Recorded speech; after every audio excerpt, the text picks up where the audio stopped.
வணக்கம் மனிதர்களே, இன்னைக்கு எவ்ரி ஃப்ரைடே 8th எபிசோட் வந்துட்டோம். தொடர்ந்து நம்ம நிகழ்ச்சிக்கு வரவேற்பு கொடுத்துட்டு இருக்க உங்க அனைவருக்கும் வாழ்த்துக்கள் மற்றும் பாராட்டுக்களுடன் இந்த நிகழ்ச்சிக்குள்ள போலாம். லாஸ்ட் வீக் வந்துட்டு நம்ம ஆன்மீகத்துல அனுபூதி இத பத்தி நம்ம பேசிட்டு வரோம். இது எதுக்காக?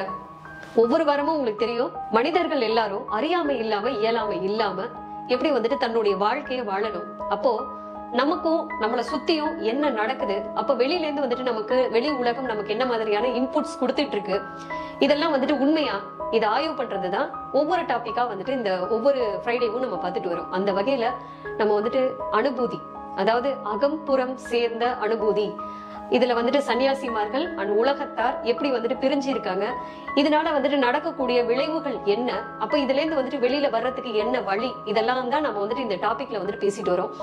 ஏன்னா இது வந்துட்டு ரொம்ப பெரிய டாபிக் அப்படிங்கிறதுனால இந்த ஆன்மீகம் அனுபூதி வந்துட்டு பாத்தீங்கன்னா இப்போ நெக்ஸ்ட் வீக் தொடர்ந்து இருக்கும். இதுலயும் கம்ப்ளீட் பண்ண முடியல அப்படின்னா கண்டிப்பா நம்ம வந்துட்டு எடுத்துக்கலாம், நெக்ஸ்ட் வீக்கும் எடுத்துக்கலாம். ஓகே, நம்ம வந்துட்டு ஷார்ட்டா போலாம் நிகழ்ச்சியில.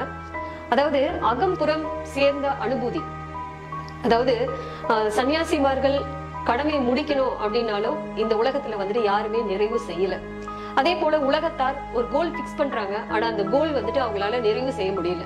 இப்ப இதுக்கெல்லாம் என்ன காரணம் அப்படிங்கறத இவங்க வந்துட்டு ஆராய்ச்சி பண்ணாங்க அப்படின்னா அதனுடைய பதில் என்ன அப்படின்னா, அதுக்கான சொல்யூஷன் என்ன அப்படின்னா அனுபூதி பற்றாக்குறை. அப்ப இந்த அனுபூதி பற்றாக்குறைய நம்ம வந்து பூர்த்தி பண்ணா மட்டும்தான் சன்னியாசிமார்கள் என்ன விஷயம் கவனிக்கணும், அதே போல உலகத்தார் ஒரு குடும்பத்தோட வாழக்கூடிய மக்கள், சொசைட்டில கான்சென்ட்ரேட் பண்ற மக்கள் என்ன ஃபாலோ பண்ணும் அப்படிங்கறத தெரிஞ்சுக்குவாங்க. ஏன்னா சன்னியாசிமார்கள் என்ன பண்றாங்க அப்படின்னா, மனிதனா பிறந்ததுக்கான நோக்கத்தை நிறைவு செய்யணுங்கிறதுக்காக அவங்க என்ன பண்றாங்கன்னா குடும்பத்தோட இருக்கிறது இல்ல, குடும்பம் அதுக்கு ஒரு பெரிய தடையா இருக்கும் அப்படின்னு நினைக்கிறாங்க. ஆனா அதுதான் இல்ல.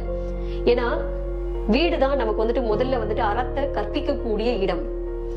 அப்போ ஒரு கணவன் மனைவி குழந்தை, இதுதான் நமக்குள்ள இருக்கக்கூடிய குழந்தை அப்படிங்கிறது, கணவன் மனைவி அப்படிங்கிறது உயிர் உடல், அதுக்குள்ள இயங்கக்கூடிய சுய நினைவு எனக்கூடிய உச்சி தீபம், இதுதான் குழந்தை.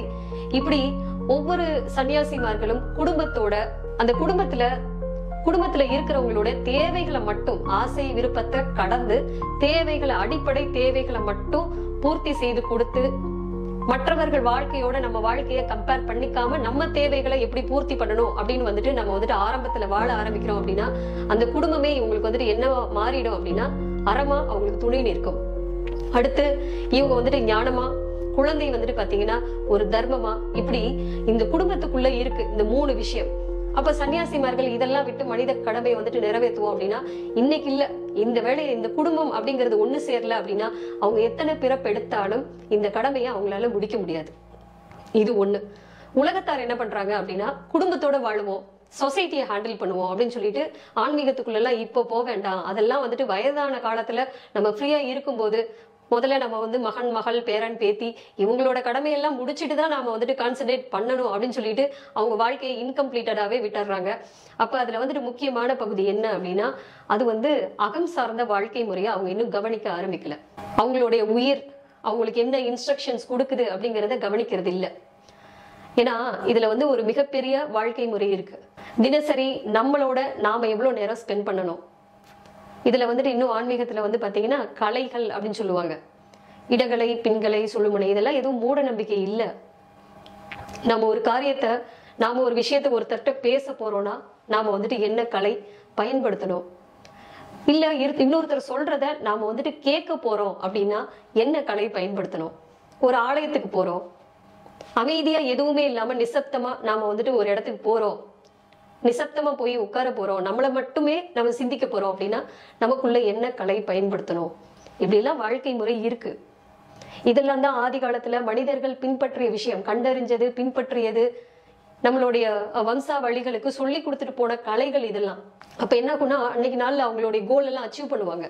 அப்போ குடும்பத்துடைய தேவைகளை பூர்த்தி செய்து குடும்பத்துல இருந்து அறம் எப்படி வந்துட்டு நாம வந்துட்டு பெறணும், சொசைட்டியோடைய தேவைகளை பூர்த்தி செய்து கொடுத்து, ஏன்னா என்னுடைய தேவை இன்னொருத்தருக்கு திறமையா இருக்கும், இன்னொருத்தருடைய தேவை எனக்கு திறமையா இருக்கும், இப்படிதான் சொசைட்டியா கனெக்ட் ஆனோம்.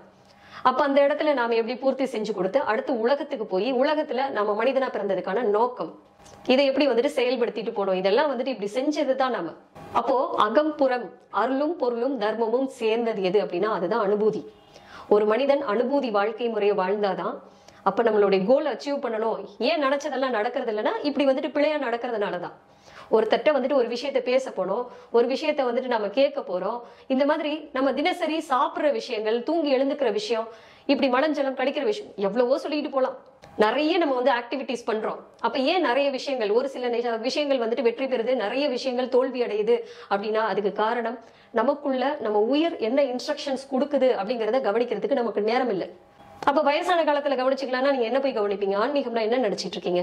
நம்ம தினசரி வாழ்க்கையை நாம எப்படி வாழணும்னு சொல்றதுதான் ஆன்மீகமே தவிர, உங்களுக்கு வெளியில வந்துட்டு வெளி உலகம் அப்படி காட்டிருச்சு, அது வந்துட்டு உங்களுடைய மிஸ்டேக் கிடையாது. வெளி உலகத்துல இருந்து உங்களுக்கு கிடைச்ச இன்புட், அது மிஸ்டேக். மூட நம்பிக்கையை வளர்த்து விட்டுருக்காங்க. தியானம் பண்ணுங்க, யோகம் பண்ணுங்கன்னு சொல்லி தராங்க. பட் இதெல்லாம் எதுக்காக, என்ன காரணம் அப்படிங்கறது யாருமே சொல்லி தரதில்ல. நம்மளை நாமளே வளர்த்துக்கிற விஷயம். அப்போ நம்ம நினைச்ச காரியங்கள் நிறைவேறணும்.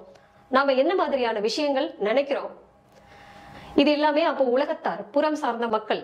அப்போ அகம் சார்ந்த மக்கள்ங்கிறவங்க சன்னியாசிமார்கள், அவங்க குடும்பத்தோட வாழ பழகணும், குடும்பத்தோட தேவையை அவங்களுக்கு நிறைவு செய்து அறம் பெறணும், ஞானம் பெறணும், தர்மத்துடன் கடமை செய்யணும். அதே போல வந்துட்டு உலகத்தார் வந்து பாத்தீங்கன்னா ஒவ்வொரு கோலையும் அவங்க அச்சீவ் பண்ணணும்.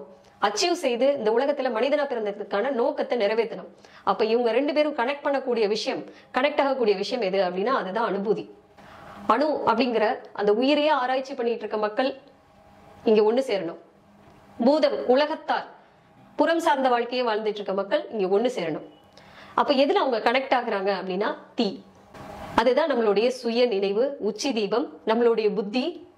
இதுதான் வந்துட்டு இவங்க ரெண்டு பேரையும் கனெக்ட் பண்ணக்கூடிய ஒரு விஷயம். அதனாலதான் இது வந்துட்டு அணுபூவா இல்லாம அனுபூதி அப்படின்னு முழுமை பெறுது.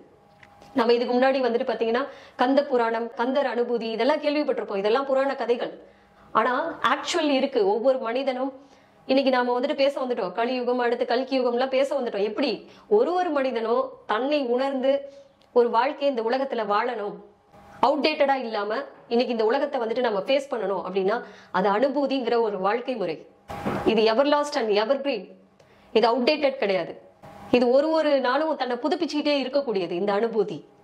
அப்போ ஒவ்வொரு மனிதனும் தன் உயிர் தனக்கு என்ன இன்ஸ்ட்ரக்ஷன்ஸ் கொடுக்குது, தன்னுடைய உடல் நமக்கு என்ன இன்ஸ்ட்ரக்ஷன் கொடுக்குது, நம்மளுடைய உச்சி தீபம் எனக்கூடிய ஒவ்வொரு மனிதனுடைய சுய நினைவு நமக்கு என்ன இன்ஸ்ட்ரக்ஷன்ஸ் கொடுக்குது அப்படிங்கிறத நாம தெரிஞ்சுக்கிட்டு நம்ம வாழ்க்கைய நம்மளை வளர்த்துக்கணும், நம்மளுடைய குடும்பத்தை பலப்படுத்தணும், நம்மளுடைய உலகத்துல மனிதனா பிறந்ததுக்கான நோக்கம் என்ன அப்படிங்கிறத நாம நிறைவேற்றணும். இதனுடைய டெஸ்டினேஷன் என்ன, இதை பத்தி நம்ம பேசணும் இல்லையா? சோ நெக்ஸ்ட் வீக் வெயிட் பண்ணுங்க. மேலும் ஏன்னா இந்த அனுபூதி இதோட முடிக்கிற விஷயம் இல்ல. நம்ம வந்துட்டு நிறைய டாபிக்ஸ், இதுதான் அதுதான் இல்ல, அரசியல், ஆன்மீகம், பொருளாதாரம், குடும்பம், சமுதாயம், இப்படி நிறைய விஷயங்கள் நாம ஒவ்வொரு வாரமும் பேசிட்டு தான் வரோம். சினிமா துறை இன்க்ளூடிங் சினிமா எல்லாமே பேசிட்டு தான் வரும். வெளியில எப்படி காட்டப்படுது, அதனுடைய உண்மை தன்மை என்ன, நாம என்ன பார்வையில பார்க்கணும், ஒரு தேர்ட் ஐ விஷனோட எப்படி பார்க்கணும் அப்படிங்கிறது தான் நம்ம வந்துட்டு ஒவ்வொரு நிகழ்ச்சியிலையும் இந்த எவ்ரி ஃப்ரைடே விழிப்புணர்வு கொடுத்துட்டு வரோம். ஸோ அனுபூதி இதோட கம்ப்ளீட் ஆகிற விஷயம் கிடையாது. இதனுடைய டெஸ்டினேஷன் என்ன தெரிஞ்சுக்கணும் இல்லையா? நெக்ஸ்ட் வீக் வெயிட் பண்ணுங்க. ஓகே, நான் திரும்ப இந்த நிகழ்ச்சி நிறைவு பண்ணும்போது சொல்றதுதான், எல்லாரும் வந்துட்டு கமெண்ட் பாக்ஸ்ல இந்த டாபிக் பத்தி நம்ம பேசுறோம்னா அதுல ஏதாவது உங்களுக்கு சந்தேகங்கள், உங்களுடைய கருத்துக்கள், வேற ஏதாவது டாபிக் நீங்க பேசணும் அப்படின்னாலும் சரி, உங்களுக்கு தெரிஞ்ச விஷயமா இருந்தாலும் சரி, இல்ல இதை பத்தி தெரிஞ்சுக்கணும்னாலும் சரி, எல்லாமே பதிவு பண்ணுங்கன்னு சொல்றோம். சோ அதை பயன்படுத்துங்க, பதிவு பண்ணுங்க. நம்ம நெக்ஸ்ட் வீக் மீட் பண்ணலாம். வணக்கம், வாழ்த்துக்கள்.